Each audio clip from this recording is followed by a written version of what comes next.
Yo mga idol, kamusta? Sports Talk PH nga pala. Ang bigating laban, pag-usapan natin yan mga idol. Ngunit bago ang lahat ay huwag kakalimutang mag-subscribe at i-click ang notification bell button for more sports talk. So naganap na nga po kanina lamang ang official and final weigh-in para sa bigating sagupaan sa pagitan ng ating pambato na si former 4 Division Champion Nonito Donaire Jr. at ng undefeated Japanese fighter Seiya Tsutsumi. At wala nga pong naging problema ang dalawa sa pagkuha ng tamang timbang dahil pasok na pasok ang kanilang mga timbang sa 118-pound limit ng bantamweight division. Kaya naman tuloy na ang kanilang bigating world title fight bukas, kung saan paglalabanan nilang dalawa ang WBA bantamweight belt. Kitang-kita din sa pangangatawan ni Donaire na batak ito, ibang-iba sa mga nakalipas niyang laban, kaya mukhang pinaghandaan niya talaga ito ng gusto. Nang sa ganun ay makabalik na siya sa tuktok ng boxing bilang kampyon at mabasag ang record ng ating pambansang kamauman ni Pacquiao bilang pinakamatandang Pinoy Boxing World Champion sa kasaysayan sa edad na 43 anyos.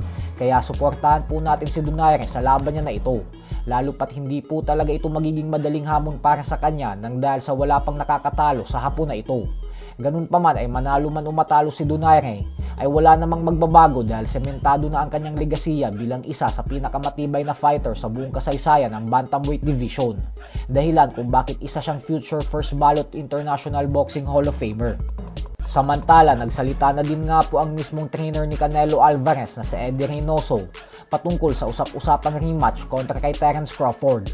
At ayon nga po kay Reynoso ay gusto daw talaga ni Canelo ng rematch. Ang buong taong 2026 daw ay ilalaan lang nila para sa paghahanda kontra kay Crawford, kung saan hindi daw sila lalaban sa buwan ng Mayo at bagkos target nilang makipag-rematch kay Crawford sa buwan ng Setyembre. Pero ang problema nga po dito ay dahil nagde-demand ngayon si Crawford ng $100 million para sa rematch. At kung wala daw magbabayad sa kanya ng $100 million, ay wag na daw siyang kausapin patungkol kay Canelo kasi hindi niya daw ito pagbibigyan.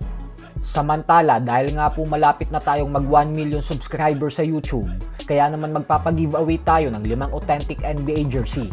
Ang kailangan nyo lang pong gawin ay mag-follow sa Instagram account at Threads na ito. I-type lang ang username na ito at mag-follow sa Instagram at Threads. At pag umabot na sa 1 million ang ating YouTube subscribers, ay pipili ako ng 5 maswerteng mananalo ng original NBA jersey sa listahan ng mga nakafollow sa Instagram account na ito.